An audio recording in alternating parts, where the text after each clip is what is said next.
This is a podcast by WellHouse Church, where personal spiritual growth is fueled through a variety of practices rather than a single prescriptive time of devotion, where we discuss different spiritual practices that help us be more present with God, others, and ourselves. So Cullen is munching down on a piece of pizza right now. Yeah, I'm scarfing down a piece of pizza. We've been knocking content out for almost 3 hours now. Yeah, I guess so. Dang. We've been at it for a while. You still trekking along? You still okay? Yeah, I'm glad this is our last episode. Yeah, oh God, me too. I'm pretty beat at this point. That's why I had to grab some pizza. Yeah. So, that's why we look a little bit tired. Yeah. If you're watching us on YouTube, and you can probably hear it on our voice if you're listening on something else. Also 10 minutes before midnight, so. Yes, that is true. Also very true. So let's just hop right in instead of doing like some long intro absolutely. like we normally do. So we've been talking about the Enneagram. Last week we talked about the 1, and now we're talking about Type 2. Yep, Type 2. So, what does because you're holding Sacred Enneagram, correct? Or are you? I'm not. I'm abandoning Sacred Enneagram for this one. Okay. So tell us why. What's happening? I found Sacred Enneagram is great, but in my mind, you don't need it for every number because the author only breaks the spiritual practices into 3 categories. The 3 triads. The 3 triads. So you only need to hit one number from every triad. And I want to be more holistic. Yeah. And so I was looking for some other resources, and I found a resource from a website called Saturate the World. And the document is actually called the Enneagram Spiritual Formation Plan. Yeah, that's cool. And so it's 40 pages long. And I spent some time this week reading through it. And I love it. Oh my God. I think it's so good. Okay. I think I'm an Enneagram 3, so I read my own number. I thought it was spot on. You're going to have to send it to me so I can read it later. Okay. And even down, so 1, 2. Yeah, so of the 4 spiritual practices they recommend, 5, I do 4 of them. Wow. Yeah, and it's like that's incredible. Yeah, it's like, okay, this is pretty legit. accurate. This is pretty accurate. I've done a lot of work in this area on the Enneagram and personal transformation and spiritual formation. For me personally, not so much. I'm just now venturing into trying to help other people do it. But if they got it that close to me, they've got it. Like they're going to be good. Yeah. So just a reminder, we are talking about the helper today. Yep. And the Enneagram Institute talks about the helper as the caring, interpersonal type, demonstrative, generous, people-pleasing, and possessive. Yeah. There's some good language and some not so good language there, but that comes with every type, right? Yeah. So I think it's good to talk about a healthy 2. And Morgan talks about that. One of the books that we've been using, The Road Back to You, Morgan talks about a healthy 2 can often name their own needs and feelings without fear of losing relationships.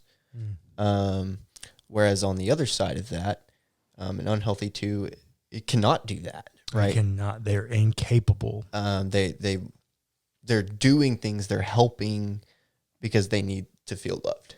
That's the deal. For a 2, they help and care and serve because in their adolescence, they constructed something about their adolescence, built a construct for them that said, I am loved because I'm needed. needed. Yeah. And so it's a very unhealthy place where it roots from, like most of them, right? A 6, which is what you are, their root is in fear. Yeah. A 3, our root is in the need to please someone. Mm-hmm. It's to perform for someone. Yeah. So we all have negative roots for how we came to be what we are. And for a 2, that's no different. But I will say the 2 is also unique in that it's one of the only ones that I think perfectly lines up with a sacred pathway. Yeah. The 2 And the caregiver. and the caregiver are the same. Yeah. So if you have taken the pathways journey with us, you'll know what the caregiver is. If you're a caregiver, I feel very confident saying that you are most likely a 2. Yeah, because that's not something that normal people just can do and enjoy, right? Nope. For lots of people, serving is hard. And that's just not the case for a lot of people. And actually, I guess that statement's not totally true. Because whenever I was looking at my my sacred pathways test, the number 1 was actually a caregiver, if you remember correctly. And then it was an activist. I'm sorry, no, maybe it was activist and then caregiver. No, it was activist and then traditionalist. No, traditionalist was number 3, but caregiver was in the top 3. Huh. I don't remember Yeah. you saying that. Yeah. That shocks me. So I don't remember if it was caregiver first or activist first, but they had pretty close scores. So are you well, yeah, no, that shocks me. Yeah. Wouldn't have guessed that.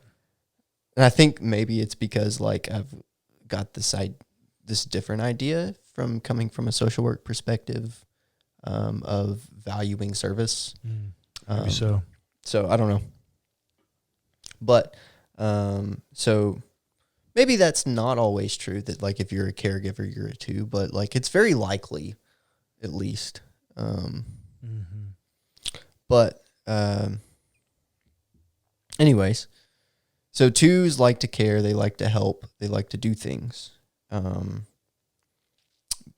unhealthy 2s do it almost out of feeling a need to be loved. And we've experienced that with some people in our own lives. We've seen that firsthand. And it can be hard for them, like extremely hard. Yeah. How would you suggest that somebody like work through that? How do they? So for a 2, disintegration would be a 5, right? Give me a second. I've got it right here somewhere. So for a 2, I believe disintegration would be an 8.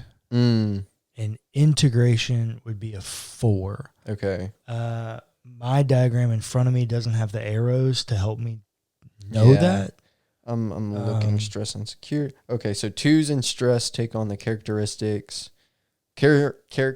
behaviors of an unhealthy 8. Oh, okay. Where they become demanding and controlling. Okay. Security, or integration, right? When they're feeling secure, 2s move to the healthy side of the 4, where they're okay with not having to pretend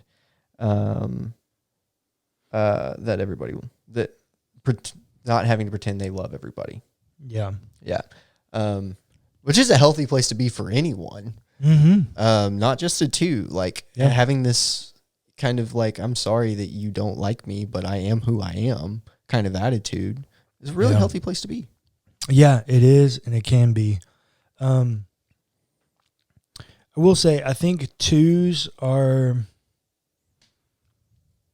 uniquely positioned in that nothing about their personality, literally nothing about their personality, lends themselves to finding the most formation through prayer and Bible reading. Because the two needs to serve. Yeah. Which means they don't stop. Yeah.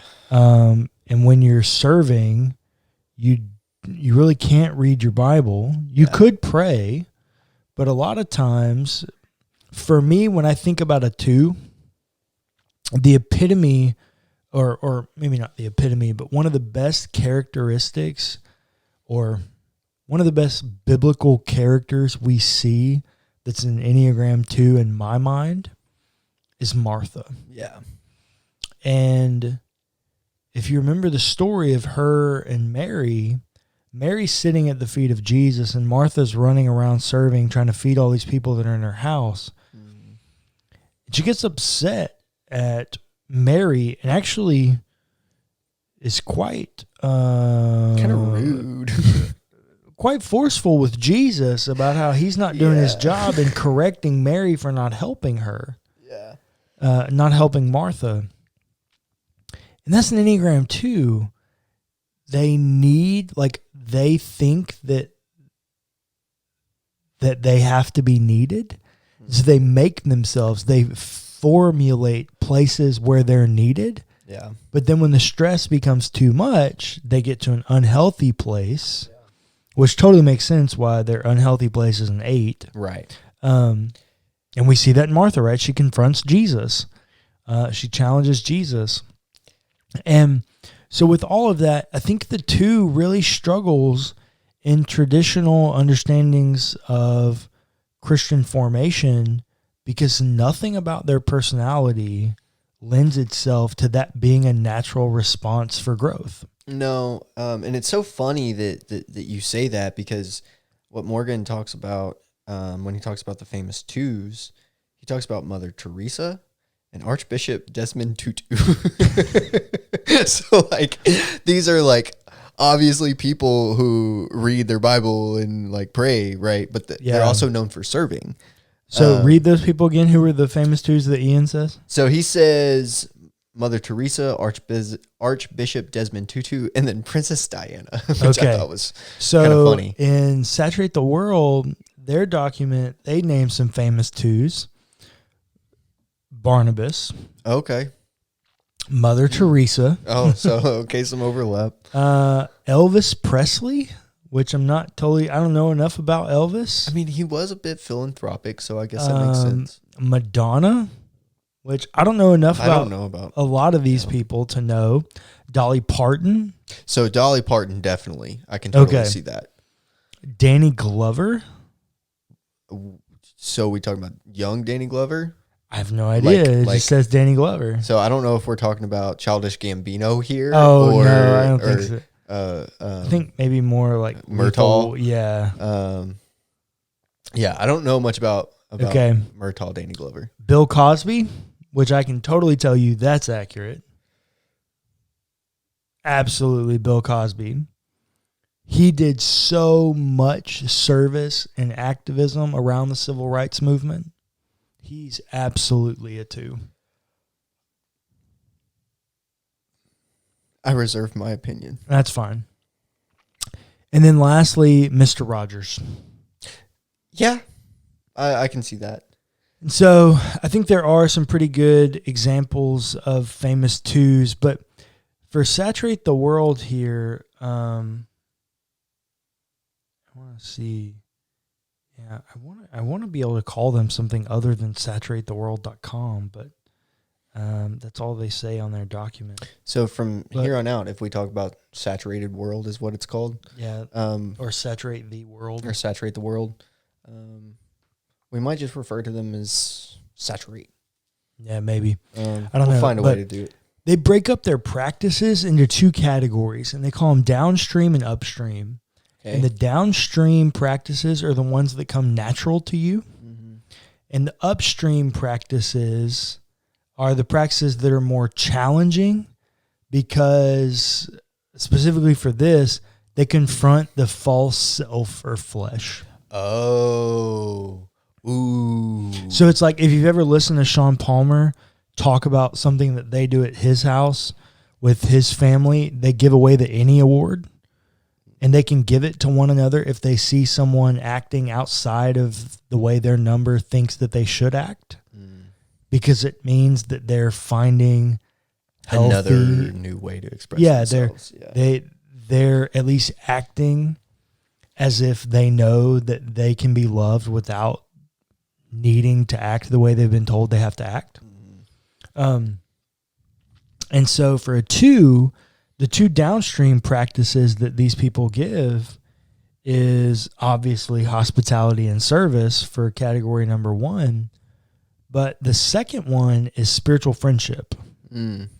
And they say 2s tend to be energized by deep friendships and sharing life with others, which definitely true, because 2s enjoy the mutual and natural supply of support, encouragement, counsel, fun, growth, and values that come with friendship and the trust that happens between them. But notice, neither one of the things that are natural to them, their downstream paths, or their downstream practices, are anything close to what we would traditionally call spiritual formation. No. Like, they're actually the opposite. We wouldn't traditionally, at least in conservative Christianity, say that spiritual friendship is formative transformation. Like, we wouldn't say that. And we would say you're supposed to be hospitable and to serve. But we wouldn't say that that's spiritually formative either. No, we wouldn't. We would just say it's like a duty. But it is, though. Oh, it absolutely is. Right. Because okay, this is a good example. I don't think I would have ever agreed to this until we started this church. Okay. By asking our well keepers to host a church in their home, they are practicing like spiritual hospitality. Yep. And it's absolutely formative for them. Yeah, I think so. Because like there were times that they, like, I've seen sometimes that like it's not comfortable. But ultimately they always end up like happier. Right? Does that make sense? They feel like they've grown because of it. Yeah, I don't know that I've noticed that, but I could definitely see it being that, because transformation happens. Well, let me say, transformation can happen in places that we're comfortable, but it can also happen in places where we're uncomfortable. Yeah. And specifically for Saturate the World, the upstream practices, and I totally love this because I do this, but are centering prayer and fasting. Which I'm not good at the fasting thing.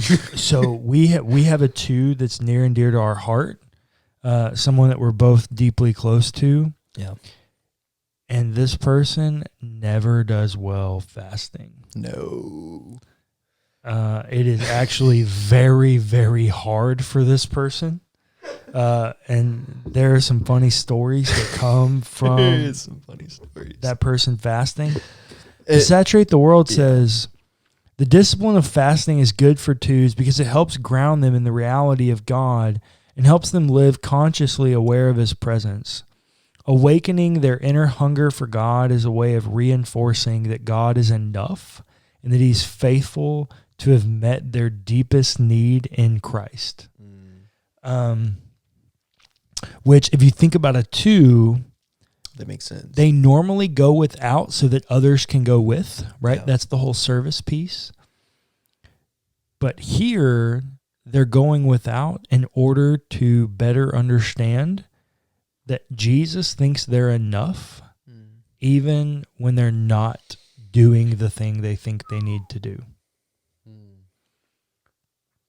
Wow. And so I have a history with fasting. It is not easy. No. Nor is it fun. So, but what level of fasting are we talking about here? Because in traditional Catholicism, fasting would mean 2 small meals and 1 big meal. And you would abstain from meat on some days, right? So that's what fasting would be for them. What level of fasting are we talking about here? Yeah, so for me, is it like no food at all? Yeah, when I fast,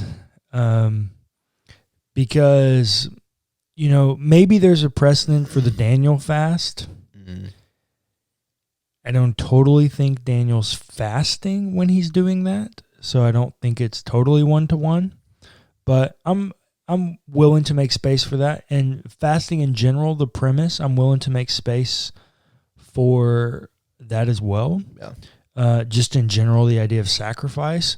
But when I look at the biblical narrative, fasting is not eating at all. Well, fasting is you putting yourself in a posture where you say, God, I'm literally going to die if you don't answer me. Because I'm not going to eat until I feel confident that you've answered my prayer. Even not even in that you're saying yes. Yeah. But I've gotten some feedback, some response from you. And I mean, what does Jesus say?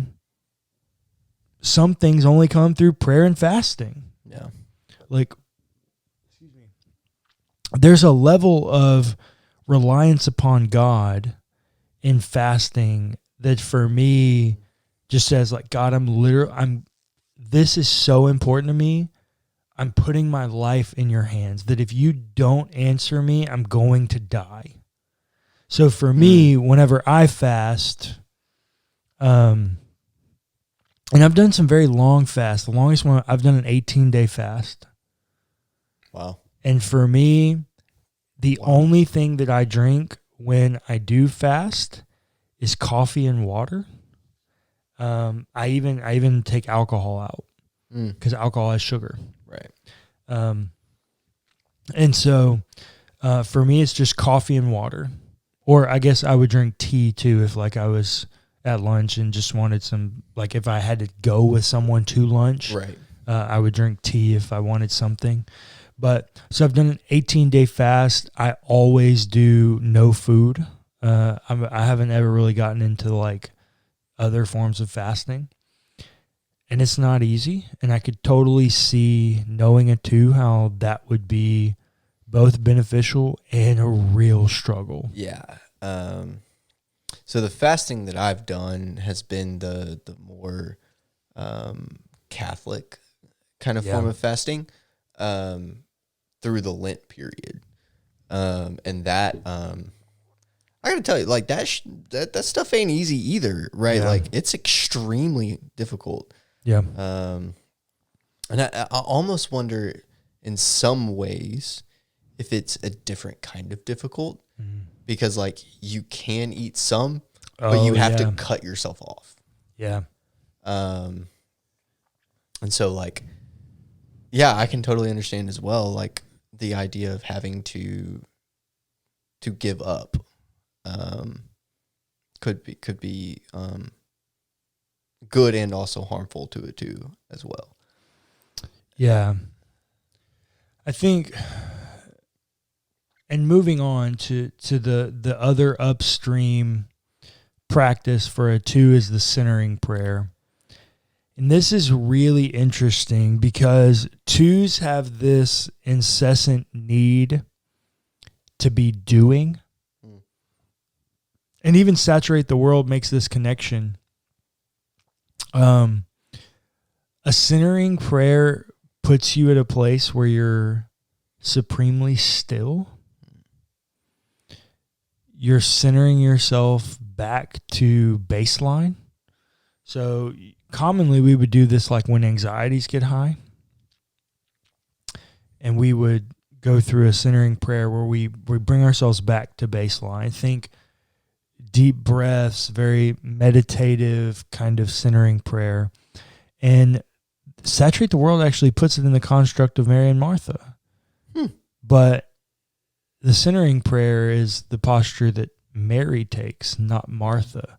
the one that's ultimately different than what she feels she needs to be doing. Yeah. It's actually the hardest thing for her to do because she feels like she has to be doing in order to be needed, and she needs to be needed in order to be loved. Yeah. So to center yourself in a place of stillness is the ultimate hardest thing for a two to do, but also can be the most transformative because you break those bonds that say, I'm loved because of what I do. I think there's a lot of value in that. Yeah. And actually that leads perfectly to this quote that Ian has from Lao Tzu, and it says, "Act without expectation."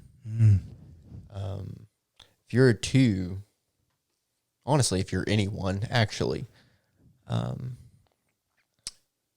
do because you love. Yeah. Do because you do.